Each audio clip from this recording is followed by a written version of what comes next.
Okay, we're just waiting for Kristen and Tony to come back. Kristen's here. I'm here, Russell. Okay, thank you.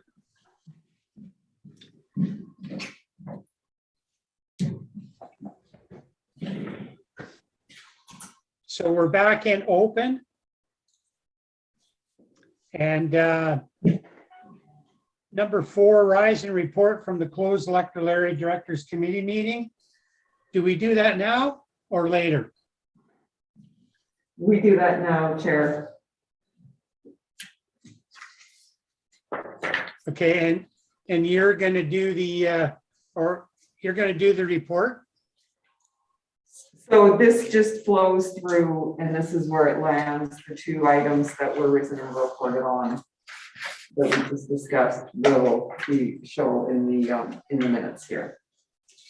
Okay, so we will now move on then to the consent agenda.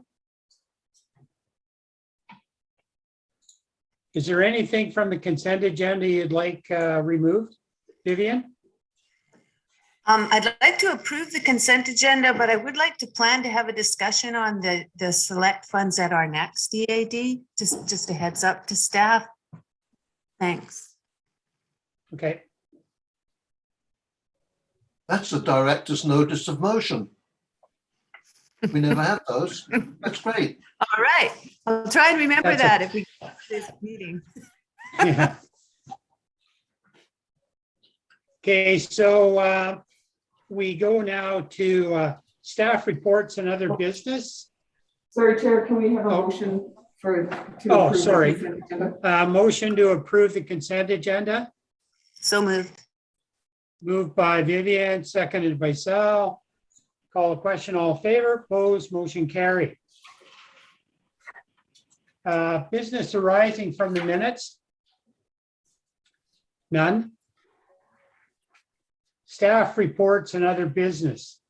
CAO verbal update. Thank you, Chair. Nothing this morning. Thank you. 7.2, request for decision, SLRD Community Heritage Registry update. We have staff to speak to this? Sal? I'll have to declare a conflict of interest on this one, as my daughter is a paid employee with the RBCA, and my wife is on the board of directors. Okay, thank you, Sal. So Kristen, you will put Sal in the waiting room? Yes, thanks, Chair.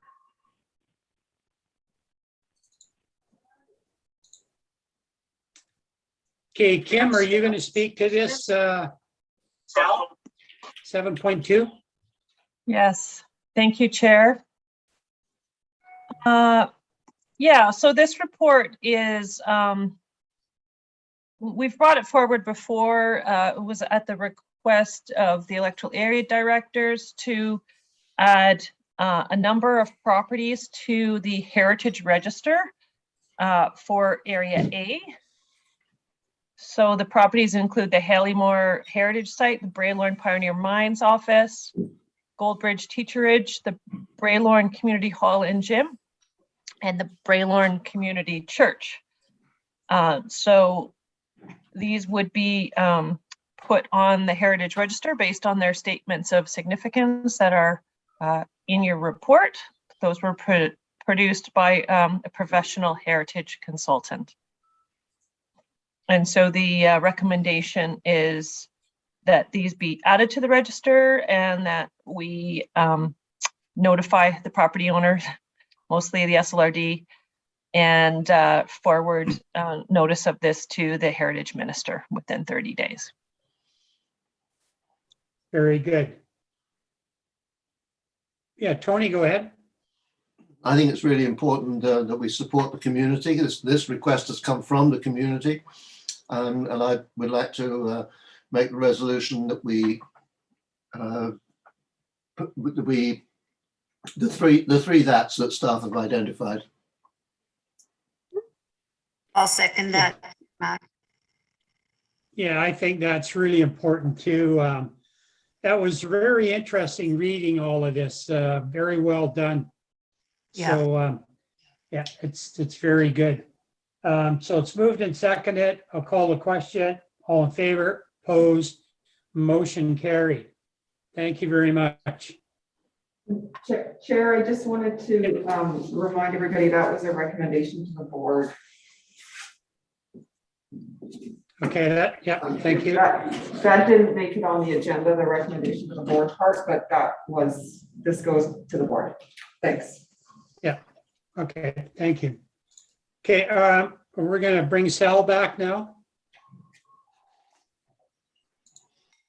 Maybe before Director Needham goes, Kim, do you know, are there any properties that you sit in terms of heritage that are in area? Sorry, I've just let Director Demare back in. I'm not sure if we're still discussing this item. Okay. Would you like me to put him Move back on. in? It's okay. Fine. Okay. So 7.3 information report, civic addressing procedures. So would that be Kim again then? Thank you, Chair. There's Yeah, go. also Anna here, who I'll admit that wrote the report. Okay.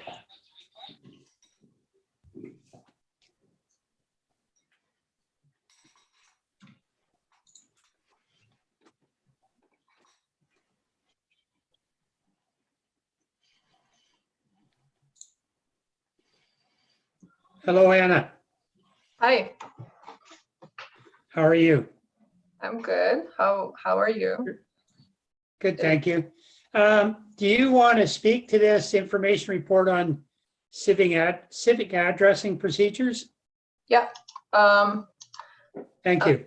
Yeah, so this is an information report brought forward in response to the resolution to review the minimum sizing requirements for civic address numbers,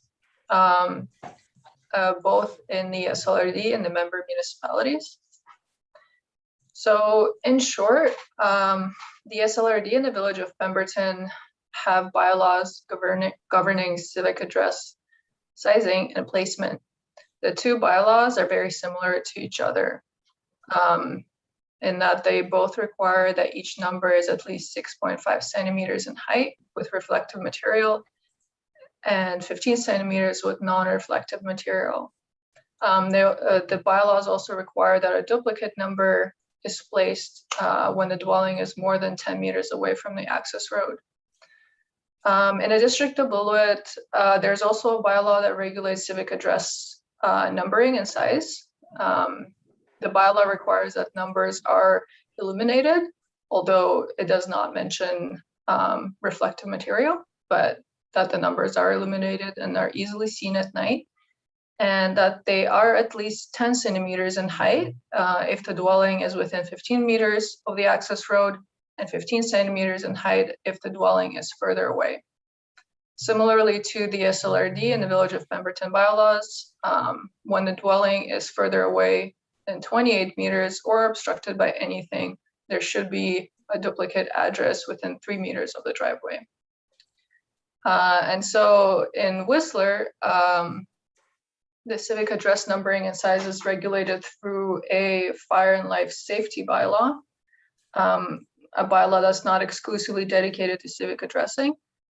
This bylaw speaks to visibility of the civic address number at all times of the day as well as the other bylaws. Within each, with each address number be not less than 20 centimeters in height. And similarly, again, to the other bylaws, when a building is set back from the street, such that the civic address is not clearly visible, it must be displayed at the driveway entrance. And then lastly, in the district of Squamish, there is not a bylaw that currently speaks to a specific size of a civic address number, although the building bylaw does state that the civic address must be placed before construction takes place. And so overall, the SLRD bylaws regulating civic address number, material, placement, and size is generally consistent with regulations found in the member municipalities. Very good. Thank you very much. Yeah, I find that like civic addressing is always a challenge, it seems. So I know from my years in the fire service, finding addresses was always a challenge. So laying this out and making sure that people, follow these rules, advice here is very good, because for emergency services, they're critical.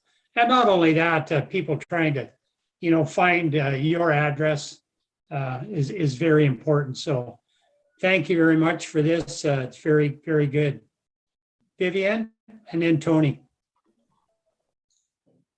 Thank you, Chair Mack. I appreciate it. I agree with what's in the report. Thank you. I can guess from some of the nice green signs that are here and there in Area B, particularly on the reserves, that some work has been done on civic addressing in the past.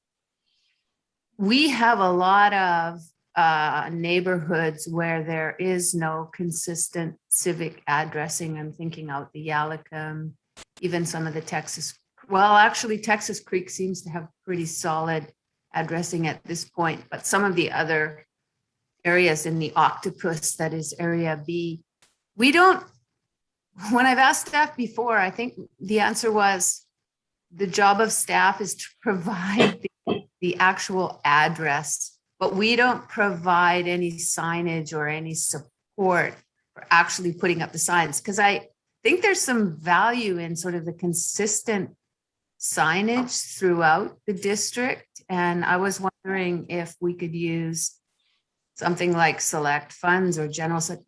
We don't actually provide any help with the signage, right?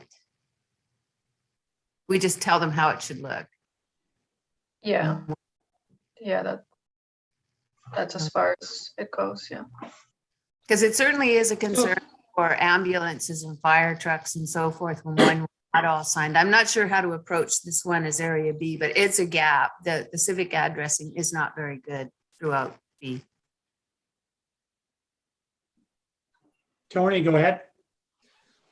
Well, first of all, I think the bylaw is very well written and it reads well, and it provides what we need to sort of satisfy, or what is the need. And I think both Director Mack, Director Birch-Jones have mentioned emergency services. That would be the critical thing for me, that you know, if there's an ambulance call or a fire call or something like that, those people should not be having to worry about where this address is. It should be clearly visible. Our bylaw covers that, I guess. And it's also convenient as well. Like, I've been invited to go and see somebody. It's nice to be if their number is visible. And if the District of Squamish ever look at this, that wouldn't be the case in many things. And it's not the case in throughout Area D either. So my question here is sort of reflects back on the discussion that we've already had, or the discussion we're going to have later about bylaw enforcement. Do we care? I think we should. And if we do care, then we need to do something about it. And this is one prime example. I don't think it should be complaints based. We should come up with some way of driving around, inspecting, and enforcing this bylaw. It's a common sense bylaw. It's the homeowner's responsibility, and we should hold them to it. So, thank you. Sal, go ahead. Yeah, it's very similar in Area A. Good luck trying to find a piece of property. And on top of that, we've also got the issue with all the various mapping programs that are out there. You go ahead and start looking at Google Maps and every other OpenStreetMap and so on and so forth. And we don't have a consistent naming on the roads that we have, in particular here at Gun Lake. As an example, the last federal election, we got our cards here and they gave the location of the polling booth as Lakeview Road. It wasn't Lakeview Road. It was Gun Lake Road West that the Gophers Community Club is at. And I actually had a number of people contact me about it. And so all these various road names that we have in our area are not correct, and they're all over the map. And you know, what I do, I use IMAP BC. I've also got what IMAP BC has on. I have that layer on Google Earth, and those are the correct, because they're MODI and they're government road names. That all these various, whether it's Google Map or I never even heard of Apple Map, but there's an actual Apple Map, and it's all over the place also. So we need that consistency, and somehow, you know, who's going to do it, and who's going to go after all these various mapping programs that are out there that have the wrong road names on them. It's terrible. We've had two instances that I'm fully aware of where, you know, we have an ambulance station here, and they know where all these different properties are. But we had two instances that I'm fully aware of where they weren't available, and the ambulance service from Lillooet had to come out, and they had no clue where they were going. And they were going to the wrong places because the road names are wrong on the various maps that they have. So it's a real issue. On top of it, you know, I was at a recent regional connectivity knowledge network where we talk about internet and so on and so forth. We had a presentation on new generation 911, and it's really going to go towards more GPS. You know, for the emergency services, they're going to be able to use GPS to get the location, especially if, you know, depending on how they get their 911 call. If it's from an iPhone that has location services on it, then they've got it. So it really needs to get looked into, especially for our area. There's many properties that don't have no numbers on them. Thanks. Yeah, I guess just my thought for area C is driving back and forth to Pemberton, always looking at, it seems, street addresses and we actually, we have a pretty good handle on it.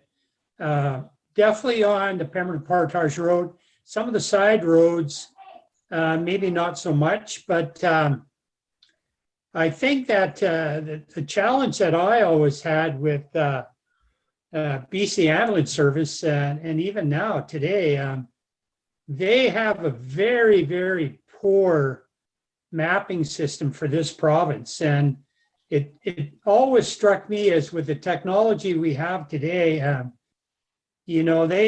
they should just be able to punch a location in at dispatch and be able to give correct location to where they're responding to. But I know even here in Darcy, they always ask for cross streets and such, and that may work in the Lower Mainland or in bigger, areas, but in rural areas, cross street doesn't work very well. So they definitely need to update or, get their system more up to speed on addressing and mapping. I noticed over in Vivian's area, or maybe when you just go out of your area into I guess it would be the TNRD, they have very, very visible addresses. And I was always impressed by that. They're kind of a,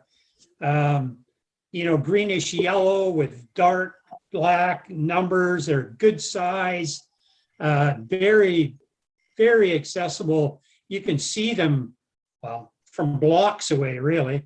And I was wondering, have we ever talked to the TNRD? Now, those seem to be more on reserve lands, as Vivian had said. So maybe we should be in touch with whoever does that and find out, where they got them, who manufactured them for them, and maybe that way we could put a program together where we actually supplied the plaque or whatever with the numbers on, and maybe it's at a nominal fee, but so that everybody had exactly the same setup, because everybody's got different numbers and different backgrounds, but that particular background that they use is amazing, I thought. So that may be something for staff to look into. Yeah, Vivian, go ahead. You're on mute, Vivian. Oh, I hope I wasn't on unmute that whole time. If you're making a motion to that effect, I would be really happy to support it. And those signs that you're seeing are on the Bonaparte Reserve, Secwepemc Territory, Thompson Regional District, but we also have some very good signage on the Statlium Reserves here. Also green, a good size. I would say that they match the guidelines in this report. So we certainly don't have to invent the wheel. We could find out who did that. And if we could do something and provide that as an optional service at a nominal cost for residents, I think that would be a great safety measure and a convenience measure for the rest of us. Well, I will definitely make that motion if you're willing to second it, for sure. Okay, so that's moved and seconded. Sorry, Chair. Oh, sorry, Tony, go ahead. I think Kristen had something first. Oh, go ahead, Kristen. Thank you. Is that motion for staff to bring back a report on this concept? No, just I think to just to check into the TNRD, but I do believe most of this is on reserve land. So the Northern Statlium and what was the other one, Vivian? The Bonaparte? Bonaparte Reserve, yep. Yeah, maybe we could just have staff check with them and just get some information on that and bring that information back so that we can discuss how we want to proceed with it. That would be really good. Okay. So is that, Tony, go ahead. Yeah, I would bet that most residents have no idea that we have a bylaw that suggests that lays out the size of numbers and so on and so forth. I think most people, when they want to put their house number, they go to Home Depot, they buy or somewhere like that, buy a few numbers and stick them up. They may or may not fit our requirements. So I'm thinking that maybe as a first step, what we could do is ask our communications department to produce like a one-pager, not asking people to read the whole bylaw, just a one-page which highlights the things that they need to know about the size of numbers and the backgrounds and so on. And that we get that out on our Facebook and all of the ways in which the communications department gets information out to the public through the community associations, whatever. And most people, if they know what they're supposed to do, they'd probably go along with doing it. I'd like to think that anyway. But I think that education part is really critical here. So I'd like to make a motion to that effect, that we refer this to the communications department and ask them to produce a synthesis of the bylaw and circulate that widely throughout the district. Now, that's not taking away from anything that was said about mapping. That's just the sort of the immediate issue about the visibility of numbers. Thank you. Yeah, I Go ahead, Sal. would like to add to that, that when the document is created, that they say why it's important. Yeah. Or, yeah. Melanie, go ahead. Thank you, Chair. I don't think you voted on the last motion yet. On the, right. So it was moved and seconded. And that was just looking into where those Northern Statly and Amanda Bonaparte got their signs from, or their addressing signs from. Just have staff look into that. So that was moved and seconded, and I'll call the question on that. All in favor? Opposed? Motion carried. Now we go on to the second motion, which is to have communications put out a one pager, as Tony says, just to give everybody the information on what they need to have as far as displaying their address. Would that be correct, Tony? Yeah, and with the additional comment that Sal made, that it include the reasons for why it's so important, being the emergency services and so on.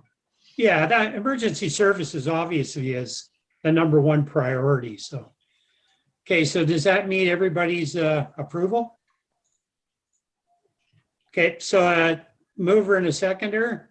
I'll second. Moved by Sal, seconded by Tony. Call a question. All in favor? Opposed? Motion carried.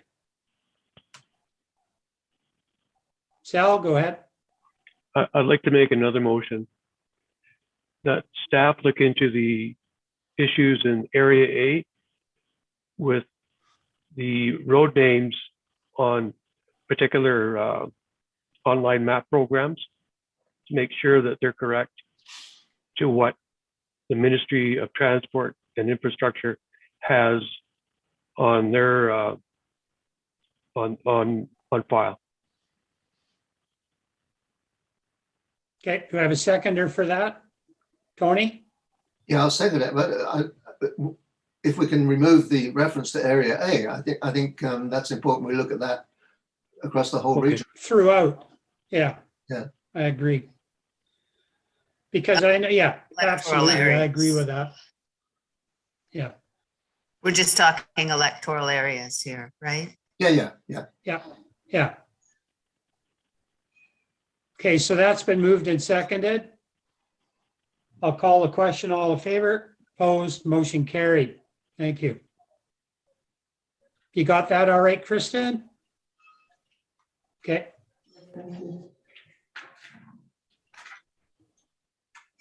Okay, now we move on to 7.4. Direction request electoral areas A, B, and D, regulatory signage on SLRD lakes. Who would speak to that? Thank you, Chair. There's Angela and Allison. I'll admit them now. Okay, thank you.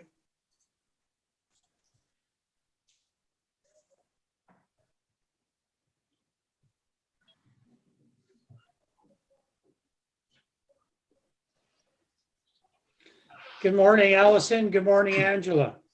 Good morning. Good morning. How are you?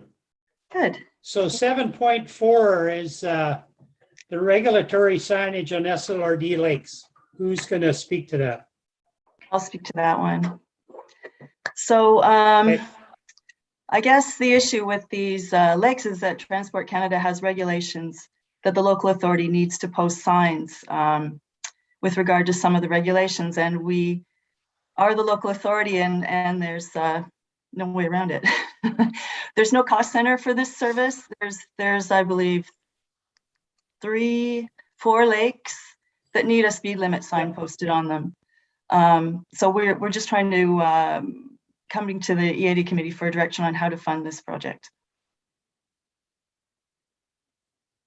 Okay, thank you for that. Vivian and then Tony.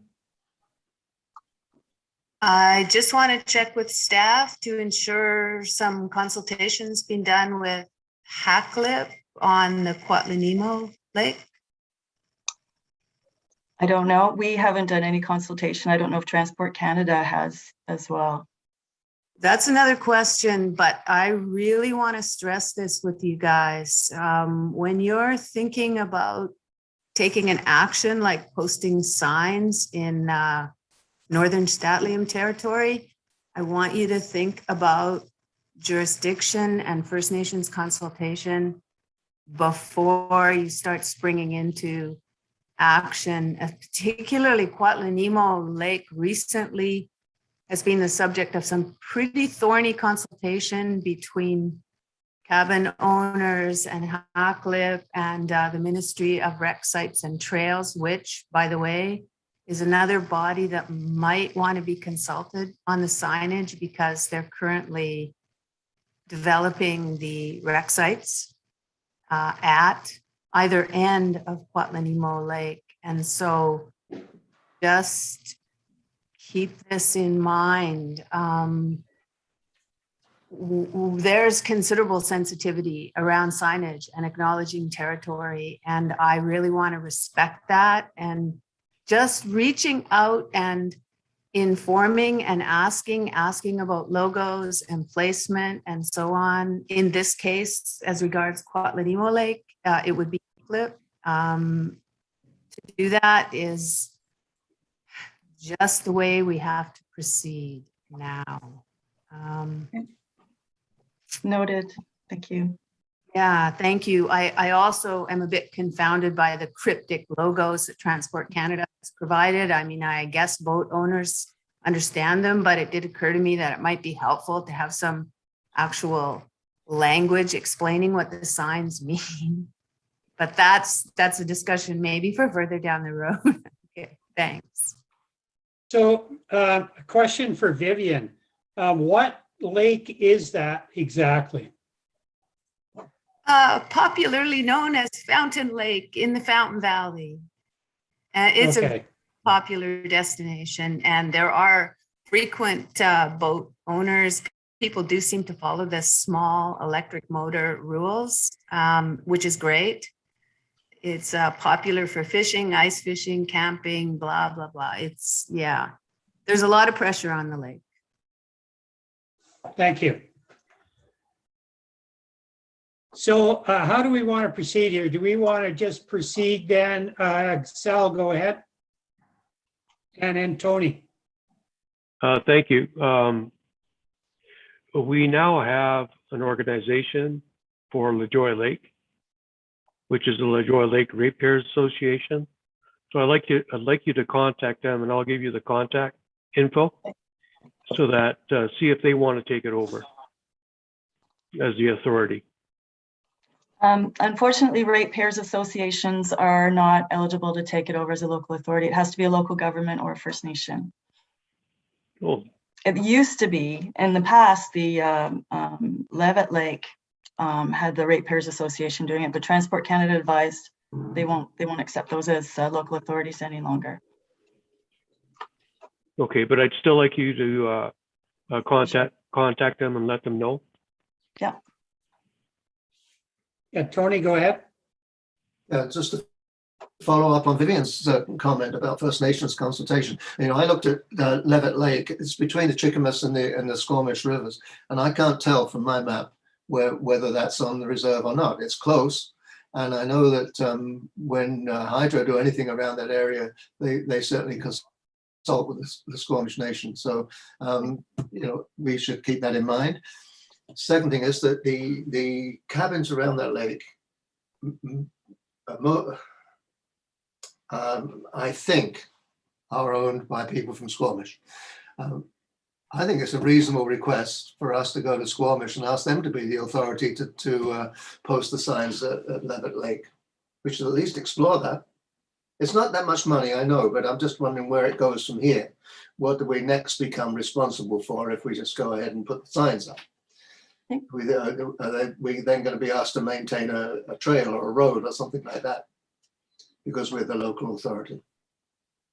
So I'm a little hesitant and the question of inspection of the signs, that's doesn't need to be done that often, but it is the comment in the report is that somebody on staff could do it when they're down doing something else. But you know, to get out to Levitt Lake, you've got half a day. You've got a few hours. It's not an easy drive in and out of there.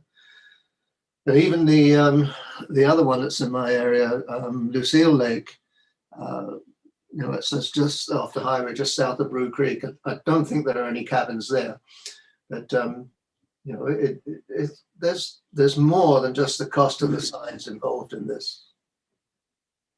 Levitt, I actually asked the building inspector if he had been up there, thinking that might be a way to link inspection, and he's never had an inspection up there, so it's not that common for someone to get up to Levitt. Lucille's easy because it's by the Sea to Sky Trail, so we do inspect that one every year, but you're correct, it's a bit of an out of the way issue. I think. Yeah, Vivian, go ahead. I'll get back to you, Tony. That's okay. Thanks, Chair. And I understand this downloading is kind of common to regional districts. I'm getting that. But I was pretty annoyed when I saw that we're also responsible for enforcement. And that made me think, well, the best you can do then, and I seem to do this a lot, is provide the rap.bc.ca, you know, for reporting infractions as part of the signage, so that we could say that at least we did that. It's not reasonable to expect SLRD staff to be at these various lakes monitoring and enforcing voting. The wording in the legislation was confusing, and we did clarify with Transport Canada, they only expect us to pass on complaints or pass on the information to the RCMP or the conservation officers. And yet it does increase workload if there's a lot of complaints, obviously. Hence my suggestion to provide the reporting information, maybe right on as part of the sign. Humbly submitted.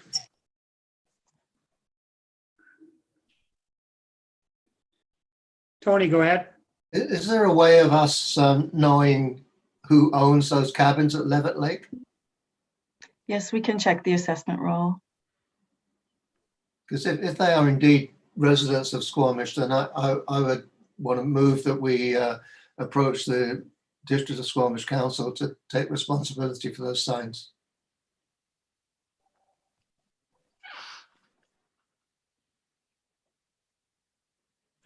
Just a question on that, Director Rainbow. If that lake is in the regional district, um, why does it matter about who owns the cabins? Like, what about if some of those cabins are owned from somebody from Vancouver?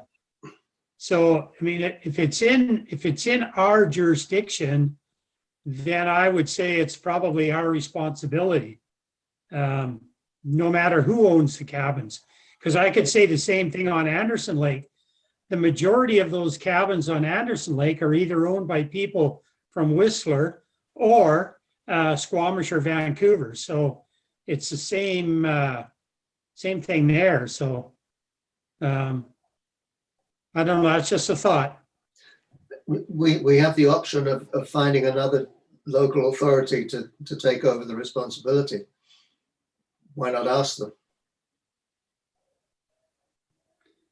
Yeah, I guess, but now we're asking them to take on a responsibility that's in our jurisdiction, right? So No, it's not. does that no. not?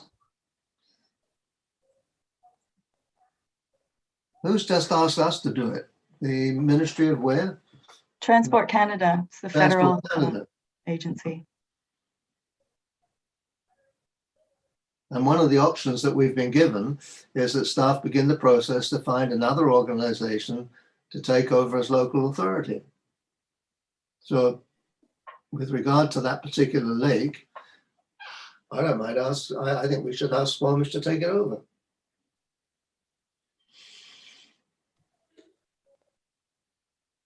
Okay, so I'll go back. Should we not first wait to see where the majority of those cabins are owned by?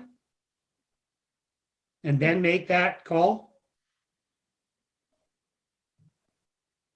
Either way.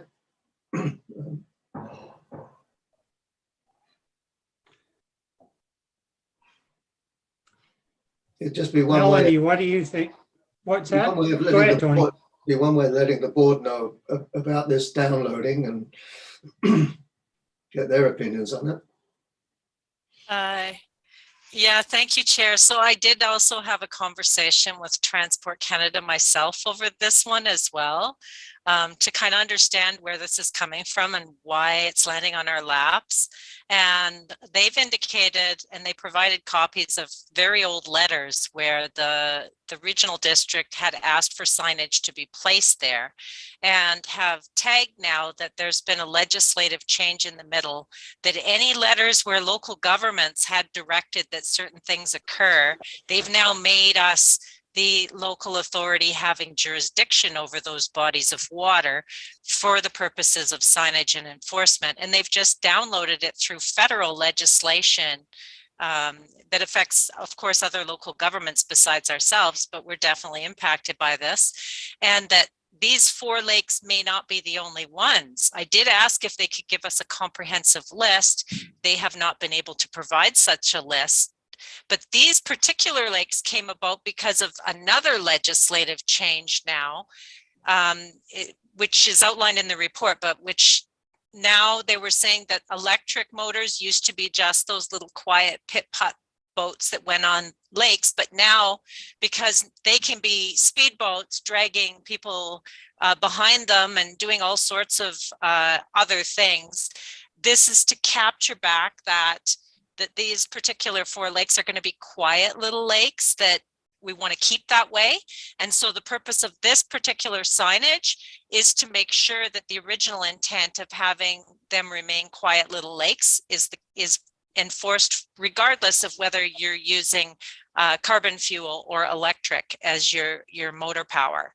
And the piece about the local authority having jurisdiction, the other party would have to be willing to consent to becoming the local authority having jurisdiction in order for that transfer for Transport Canada to give the blessing to it moving from us to somebody else, because I think they don't want any of these lakes to land back on their plate.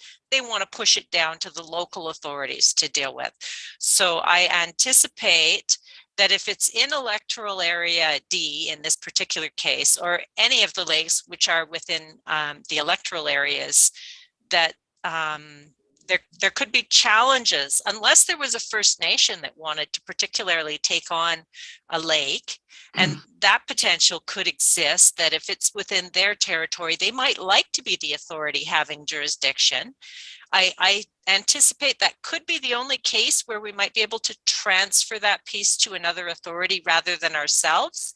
And I'm not sure what that would look like. We have never done that before, but I anticipate that a municipality is not going to be too likely to consent in order for us to make that transfer, unless it's, let's say within two jurisdictions, it's overlapping the two, then they might want direction and control over the whole body of water rather than it being split. That would be my speculation, my best thoughts on where that would go. So hopefully that's helpful. Thank you. Thank you. Vivian? Thank you, Chair Mack. And I was just wondering if CAO Helmer, when you were speaking with Transport Canada, by chance, did you ask if they had already consulted with the First Nations community of Hackett as regards Kwatlanimo? Because that's a pretty good question. I suspect maybe they overlooked that, but I'd love to be wrong. Through the chair, it wasn't just that one lake, there was the other lakes. They apparently haven't done any consultation about this because they deem us to be the local authority having jurisdiction. Okay, in that case then on Kwatlanimo Lake, let's try and do this right and do the proper consultation with Hackett.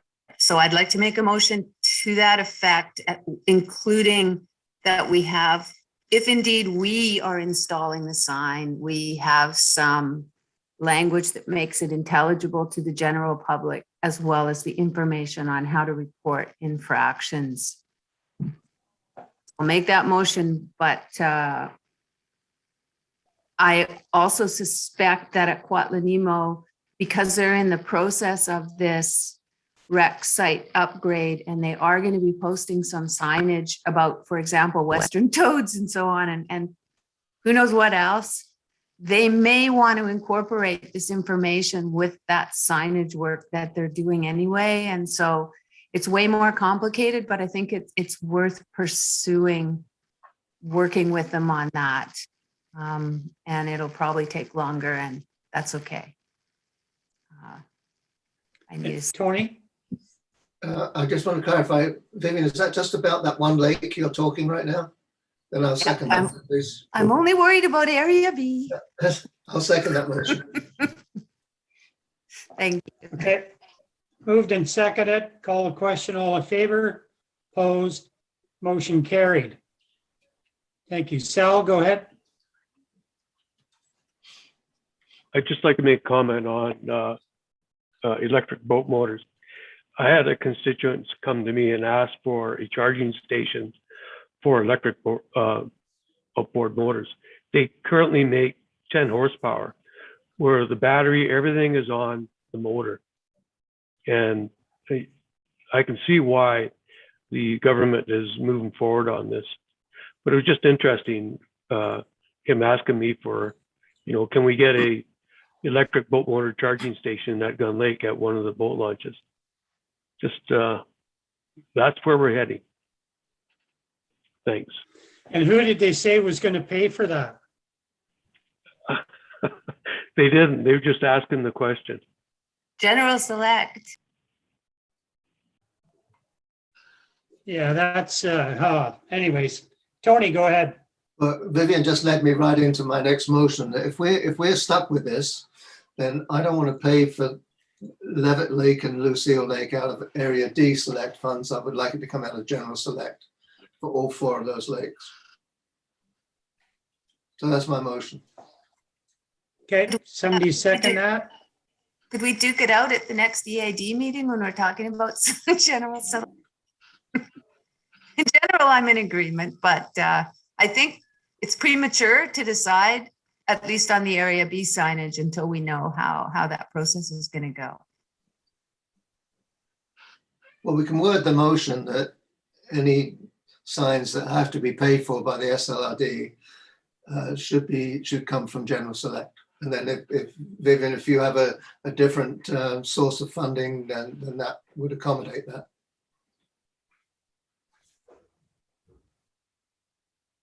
You're shaking your head, Vivian. What do you want to say? Not sure if that hits me as a fair use of General Select. I have to think about it a bit more. Why would it not be fair if it affects all of us? Yeah, Melanie, go ahead. Yeah, thank you, Chair. I just wanted to weigh in one other piece of information for your consideration. Transport Canada was not headed there in their initial conversation, but they did let drop that if the signage is not put up, that there are fines and penalties and enforcement measures that can be taken by Transport Canada for failing to comply with their directive. Thank you. Thank you. So now we've completely confused staff on what we want to do and where we want to do it. But other than that, where are we going with this now? Tony, go ahead. I appreciate that Transport Canada is laying down this rule and that we have to do it. So no question there. It just so happens that two of these are in Area D, but then where are the other ones? A and B, I think. I just would prefer the cost to come from General Select rather than take it from money that's available to spend within Area D or in any particular electoral area. And the reason I would say that is that I doubt very much that there's many people in Area D using those lakes. And I think that the money that I have available in Area D Select should be spent specifically for the benefit of Area D residents. Yeah, Vivian, go ahead. I do have an elegant solution for Area D, which is that there is $10,000, I believe, in General Select that is identified for what used to be called portal identification. And I did manage to figure out that that means signage. And so maybe you could use some of that money allocated towards signage in Area D. I've spent most of the B, but I still have some as well. So does C. A, however, does not. Sal, go ahead. The other issue is the ongoing yearly cost of inspection. So, you know, that's got to come from someplace also. And I wouldn't want to see that have a yearly cost attributed to the General Select. I'm okay with the upfront cost to get them up and running. But the continued maintenance costs got to come from someplace. And so Sal, isn't that what General Select is for? I mean, we've got this money that we don't seem to use a lot out of General Select. We always use somebody's select funds for something. So yeah, but no, just a minute. So this is going to impact, like I'm sure before this is over, there's going to be lakes in Area C that are going to be identified. So therefore, it's going to be all the 4 areas that are going to be impacted. So why would it not come from General Select? And if not, then you're saying, okay, everybody uses their own select funds to do their own areas. So it's one or the other. Yeah, Vivian, go ahead. All right. I will second Director Rainbow's motion that we look at General Select for covering the payments, because we definitely have to agree with costs. I don't think we have any choice, but I just am trying to say that there's a few more steps as far as Kwatli Nemo goes before we take any action. And I think everybody understands that. So with that understanding, I'll support looking at General Select for the payment of these funds. Thank you. Sal, go ahead. Yeah, you know, once we went through and realized what the general select funds were for, we've actually used up quite a bit of it. And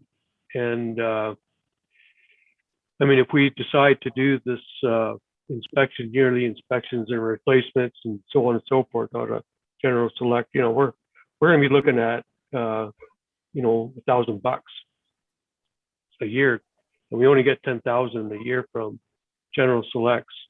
So, like I say, I'm really good with the upfront cost coming from general select, but the yearly inspections and so on and so forth.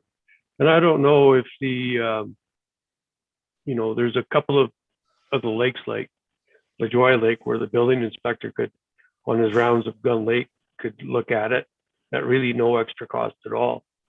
The only lake there that's a real issue, well, two of them, I guess.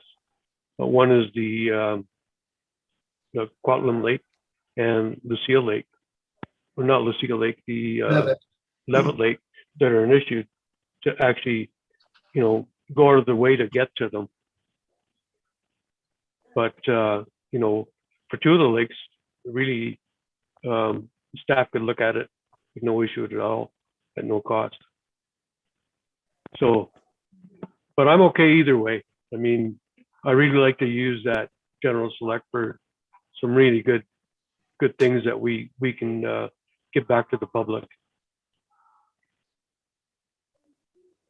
So I'm okay, but you know, those are my comments on it. Okay, so it's been moved and seconded, Tony's resolution. So moved and seconded, I'll call the question. All in favor? Opposed? Motion's carried. Thank you. Tony, go ahead. Well, one final And comment. Vivian clearly has some ideas of pursuing the questions around her lake. The question that I raised briefly, what is Levitt Lake to the Squamish Nation? I have no idea. It could be something special. It could be nothing. But we do need to check that out. Yeah, very good. Allison. I just wanted to note that in the report, the budget was for a very bare bones, buy some signs and put them up. It's going to cost a little bit more to do the consultation. We might have to revise the signs and those sorts of things. So the cost will probably increase a little bit.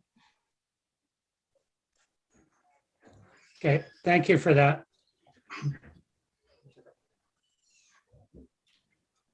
Okay, now we're moving on to director's reports. 8.1, select funds for Squamish Legion Reef, Director Rainbow.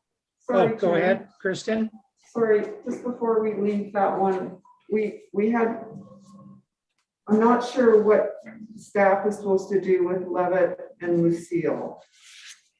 And like, we didn't have a resolution specifically about consulting about the other lakes.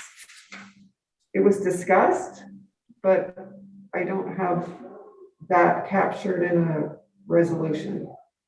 It was just captured in the discussion. And my second comment, sorry, is that these are recommendations to the board because this is not something that the EAD has delegated authority over. So those are my comments. Thank you. Thank you, Sal, and then Vivian. Well, I think we need to refer all four lakes to the First Nations. So the Lillooet Tribal Council, also for LaJoie Lake, and actually, you know, I prefer to see their logo on it also with our logo, SLRD logo, and the nations for the other three lakes that they have their logo on it also. Let's just take care of it properly and get it done. And, Vivian, go ahead. and what we'd like to, if we could come back with a total cost of doing all this, because I like what Vivian also said, that all the signs should be the same. So with it including the wrap line and a little description on each one. So the signs are going to be a little bit bigger. The sign at LaJoy Lake has been up for a long time. And that was one of the things that when I was working with the LaJoy Lake group was on new signage way back when. So now it's a government, it's a federal government mandate. So, if we have to make them bigger, you might have to go back to the federal government and say that, we're going to modify these signs and tell them why. So Vivian? I would like to make that motion. Sorry, Chair. Director Yeah, Demare, go are ahead. you including the local community group in that? You mentioned the Lillooet Tribal Council, but did you want to mention the local community group as well? Yes. LaJoy Lake Ratepayers Association. Vivian, are you still have your question? I think I better follow up on Sal's motion. That's a motion? You need a seconder then, Sal? I'll do that. Okay. Moved and seconded. Call a question. All in favor? Opposed? Motion carried. Comment was just that this has just gotten really complicated, but I have a lot of experience with signs. I've made a lot of mistakes with signs as a naturalist society in other lives, and it will take a lot more time. It's a lot more complicated, but we might as well try and do it right. And I think reaching out to First Nations is something that we need to think of first when we're doing some of these activities on the land. So, okay. It's a good process. Thank you for that. Yeah. Vivian?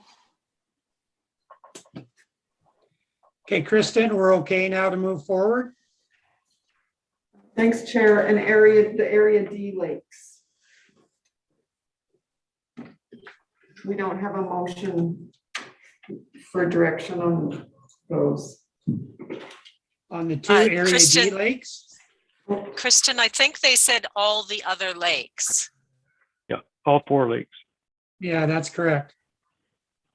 Sorry, what they said that in respect of which resolution? In respect to the resolution that we check on the other lakes with the First Nations and the local community group and bring back the signage and the costs associated. That's right.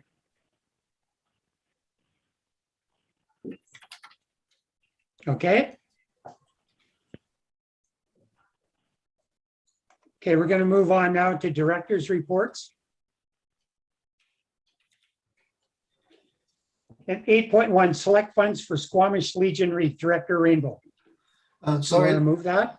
Yeah, sorry this is on here, but I didn't have any more room in my 500 discretionary, so I had to put this on separately. So I move it. Yeah, that's fine. Okay, so you move it, I'll second it. Moved and seconded, call a question, all in favor, opposed, motion carried. Thank you. 8.2, Director Rainbow, House Sound Marine Reference Guide Phase 2. Yeah, we put a similar amount of money in 2 or 3 years ago for phase 1 of the report. Now they're moving into phase 2, and this is the cost amount is determined by population, and all of the jurisdictions bordering House Sound pay into it. So I'm moving that out of area. Okay, Second. moved and seconded. Seconded by Vivian.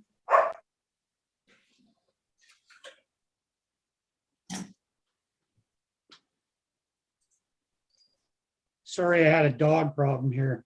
Okay, moved and seconded. Call a question, all in favor, opposed, motion carried. I just got to get Sandra to get that dog out of the house. Right. Thank you. Okay, 8.4, excuse me. 8.3. Britannia Beach Bus Shelter. 8.3.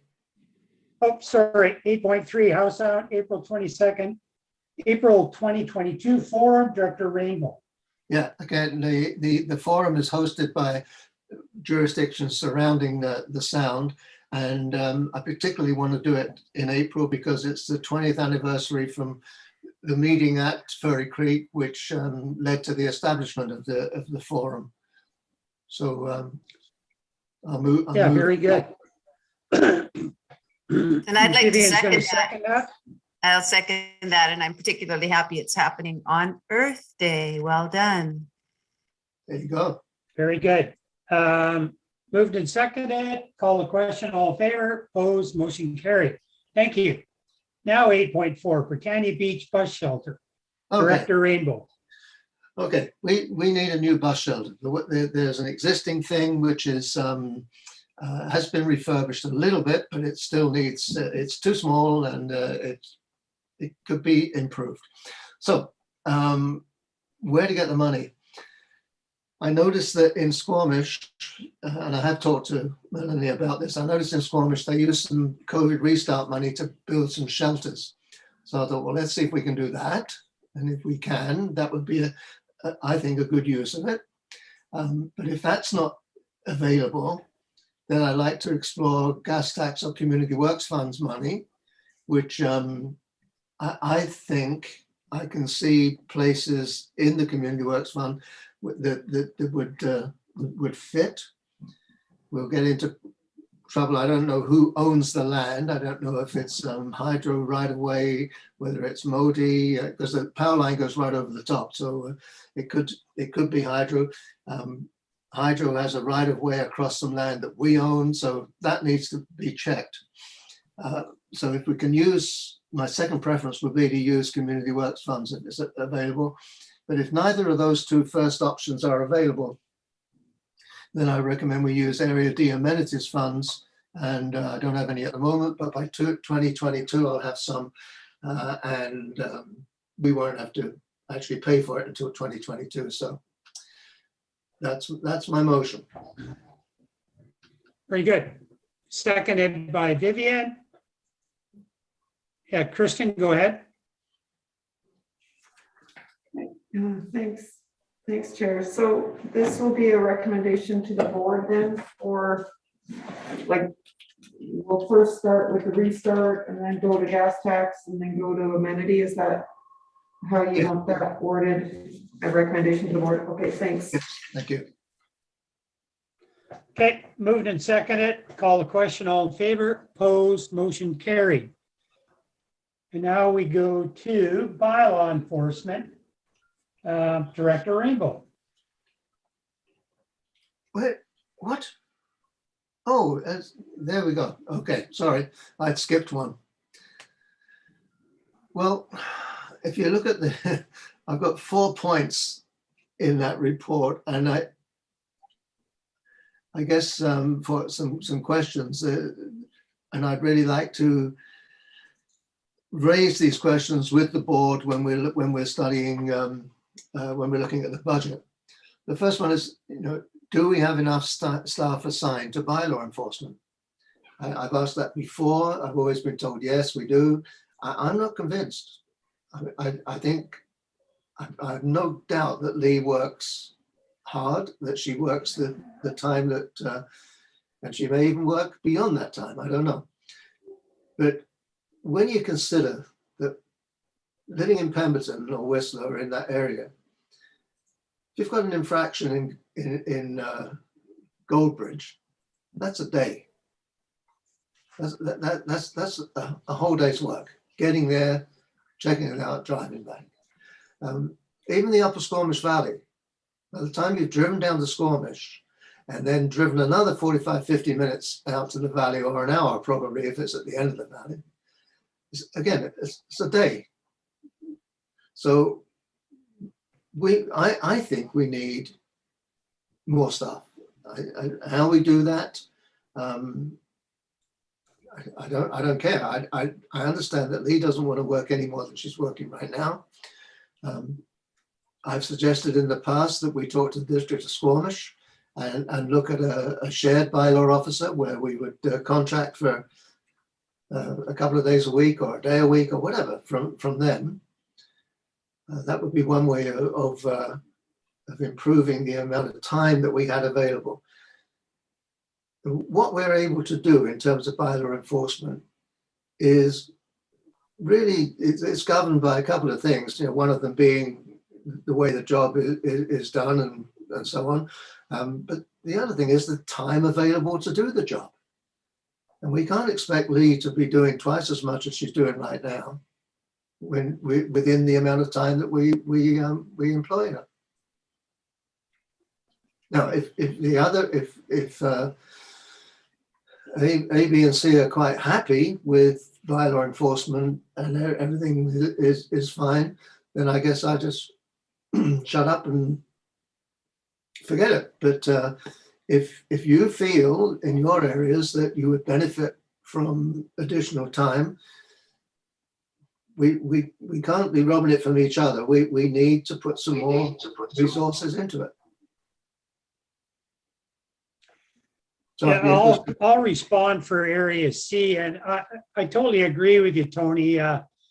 There are times when we could use some more, staff availability or whatever. Just you know, that rave that went on 3 months ago. That's an example there.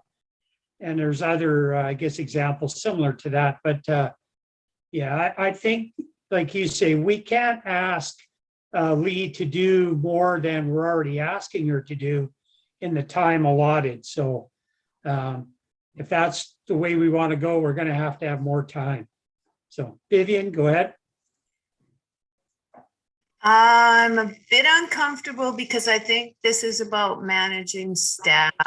And if they are not having sufficient time to do their jobs, then that would be something that would go up the line to CAO Helmer. And then I would expect to receive at the board a request for more staffing. So I'm a little uncomfortable with this process. My experience with the bylaw enforcement in Area B is, okay, we don't have a lot of complaints. They're not here a lot. Do much up here, but when I ask them, I certainly do get a response. So no issues at this time. Yeah, I guess with your concern, I don't believe that we're trying to manage anybody's time. We're just trying to bring forward the possibility that maybe we just don't have enough time available for the bylaw officer to complete all, the tasks that are required in all the areas. So I don't think we're trying to manage anybody's time. It's just we're looking at a concern that we don't have enough time. And Tony, if you want to elaborate on that, by all means do so. Sal, I see you too.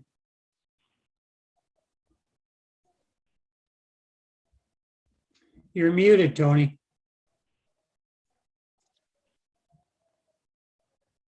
Yeah, I understand what Vivian's saying, and if I were suggesting that Lee be told to do this, that, or the other, she would be absolutely correct. That's not our job to do that.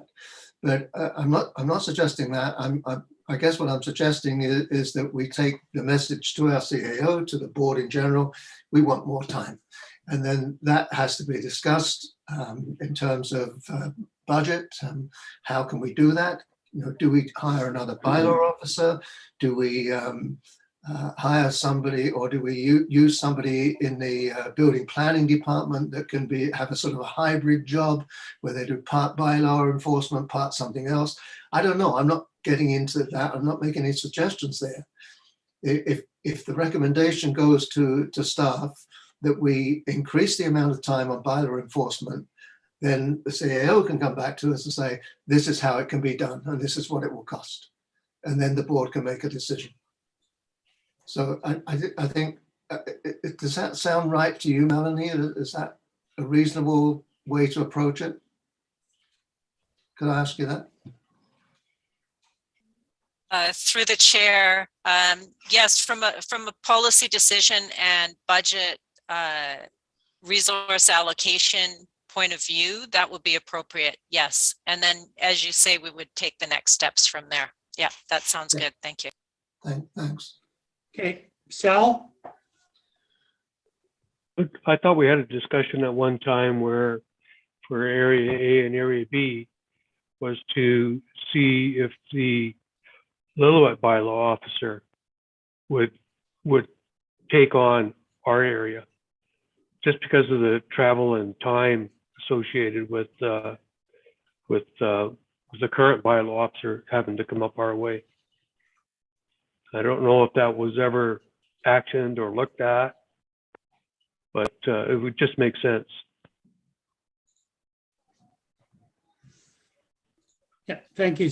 Vivian? Totally support that suggestion. Thank you. Yeah, I totally support that suggestion as well. It fits right into the question I'm asking. You know, I'm not prescribing any particular way of dealing with it, but that suggestion would be a great way of sharing with a municipality, with providing better service to our residents. Yeah, and that's definitely been brought up a number of times over the time that I've been here, you know, sharing with different jurisdictions like municipalities, staff time and that. But, you know, in some instances, I think it just wasn't workable at the time and we didn't do anything. So, you know, we could look forward to that. Maybe in the discussion when we come to budgets, whether we have enough capacity ourselves or if we need to reach out to the other jurisdictions, I mean, municipalities, and just see if they're interested. And maybe they don't have the time available either, but that's something we could discuss at that time. What's your comment on that, Melanie? Yeah, thank you, Chair. So the discussions that have occurred so far are that the municipal staff have very full plates and full-time day jobs as well, and don't have excess capacity to take on additional responsibilities. Not that that wouldn't change at some, you know, that it can continue to be a discussion as we move forward where these opportunities present themselves, but that's the challenge that they have from the municipal side. Gotcha. Thank you. Do we want to just receive this report for discussion, I guess, at the board table during budget discussions as we move forward? Does that make sense? Melanie, what's your thought on that? That certainly could be recommended to go forward, that this report be referred to the board if that meets Director Rainbow and all of your desire. Okay. Where are you with that, Tony? At some point, it's going to have to include the whole board. So if you're happy with just pushing this forward as it stands through to the board, and Melanie already vetted my language, by the way, and corrected me on a couple of things. So I'd thank her for that, and I'd be quite happy for that to go forward as is. Okay, so you're going to make that motion, and Sure. you're moving it. Vivian's going to second it. And Sal, were you just seconding it, or did you have a comment? Second it? Okay. So moved and seconded, call the question. All in favor, opposed, motion carried. Thank you. Thank you. Now we go on to 8.6, Rural Urban Interface Fire Prevention. Director Demare. Do you want to comment on this, Sal? Yes, I do. Yeah. With last year's fires, you know, there were a lot of communities that got affected. And, in particular, Lytton, Spence's Bridge, and the list goes on with all the various wildfires. And when you live in a very rural community like we do, we are always the first responders, always, whether it's a medical emergency or whatever. It's the people on the ground that first have to deal with the issues there. So that speaks to this a bit, and also some recommendations to the ministry with regards to the BC Wildfire Service having full-time people year-round that can perform some fuel mitigation work in these rural areas. And yeah, so I would like to move this director report for referral to the board to move forward with it. Okay, I'll second that. And do you have a comment, Vivian?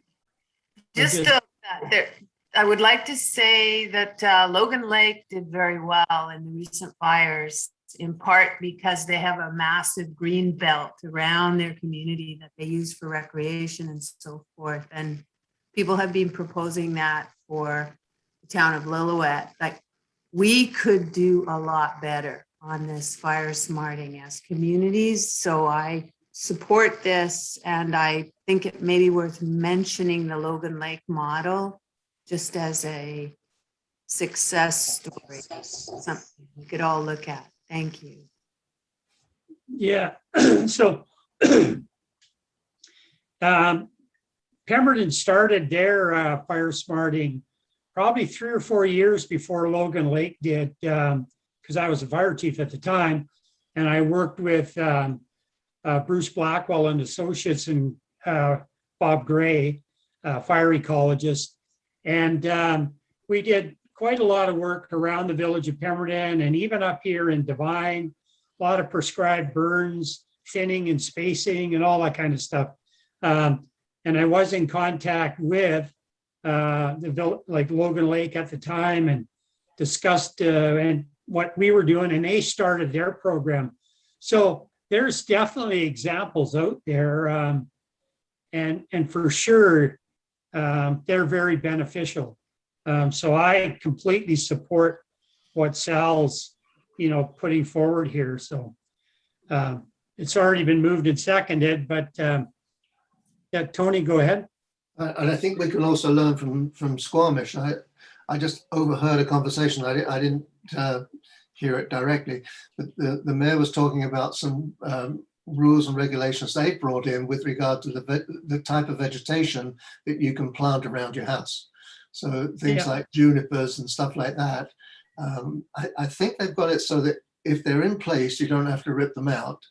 But if you're putting new plantings in, there are certain things you cannot do.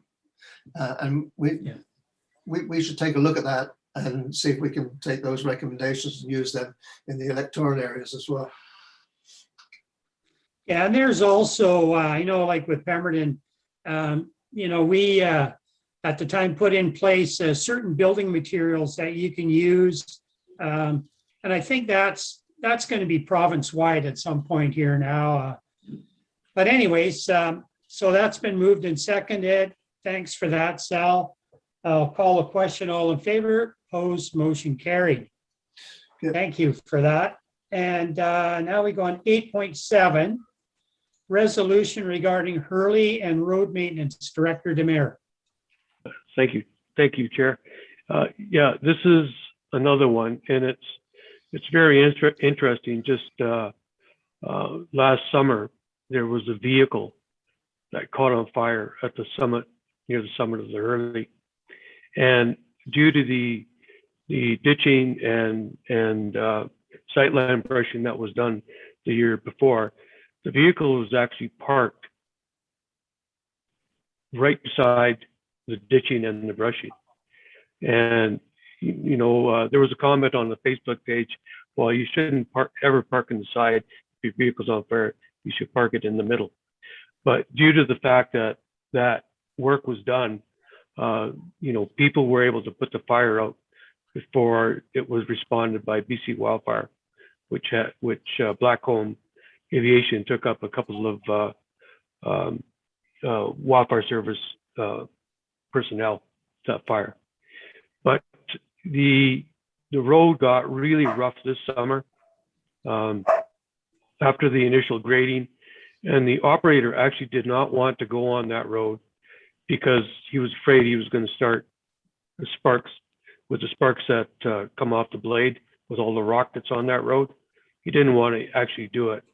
Eventually, the ministry was able to give him the okay to use his water truck, because that, it's another added cost. So that's what this speaks to, is that whole concept of when it's really dry out, these operators don't want to grade due to the fire risk. So, in it, there's a couple asks. One is for extra funding for the summer so that they can use a water truck. And the second is for more roadbed material in the places that it needs it. And we definitely have a few sections of that road that need roadbed material. They just get pounded out so fast, especially when it's dry. Thank you. So I'd like to move that motion. Yeah, very good. Vivian's going to second it. I'll call a question. Tony, go ahead. Well, I had a comment about it in addition to what Sal's saying there. This is another example of an amenity which is being used more and more and more because we're promoting travel into the interior. We're promoting tourism in this particular area. And I'm sure, I don't know what the figures are, but I'm sure that there's a lot more use on that road than there used to be. And we do need an increased budget to reflect that. You can't just keep saying, can't just keep pushing people up into our area without putting proper resources in place. No, you're absolutely right. Okay, so it's moved and seconded. I'll call the question. All in favor, opposed, motion carried. Thank you. So now we go to correspondence for action 9.1. Request for funding, Lillooet Learning Community Society Winter Festival and Plaid Friday. Are you going to speak to that, Vivian? I would just like to move that we fund this request for $3,000 from Electoral Area B Select Funds towards costs related to the Winter Farmers Market Festival and Plaid Friday coming up. Very good. I'll second that. And so it's moved and seconded. Call the question. All in favor, opposed, motion carried. 9.2, request for funding, Royal Canadian Lillooet Legion Branch 66 Remembrance Day Service and Poppy Campaign. It's Vivian again. Thank you.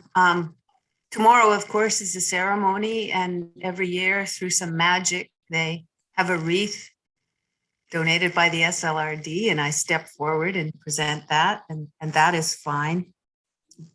But in relation to this request, I'd like to contribute $500 from Area B Select Funds towards this Lillooet Legion Branch 66 request. Very good. Seconded by Tony. So it's moved and seconded. I'll call the question. All in favor, opposed, motion carried. Thank you for that. 9.3, request for funding, all bus service, November service. Vivian? Me again. This is a little bus that could, I tell you, she's going over the mountain. It's a really valuable service. I would like to move $1,000 from Electoral Area B Select Funds for the owl bus service costs. Very good. Seconded by Sal. So it's moved and seconded. Call the question. All in favor, opposed, motion carried. Thank you. 9.4, request for funding, Society for Wellness Instruction and Mobility through SWIMS, contract executive assistant. And that would be Vivian again. Thank you. I'd like to make the motion that we fund swims for $8,400 from Electoral Area B Select Funds for the purposes as outlined in the motion. Very good. Seconded by Sal. Moved and seconded. Call the question. All in favor? Opposed? Motion carried. Thank you for that. Now we Terrific. move on to this. Did I hear somebody say anything? Terrific. Thank you. Okay. Okay, decision on late business. I don't believe there is any. Oh, yeah, I've got a thing. Only take about 50 minutes. No problem. Okay, you better get going. Late business, none. Director's notice of motion. Yeah, we're going to talk I about. think we had, select funds. I think we had one of those earlier, but now they're here. And now we're at number 13, and that is Tony's responsibility. I move adjournment. Very good. Sal seconded it. And I'll call the question. All in favor, who's opposed? None? Very good. Thank you. Thank you very much, everybody.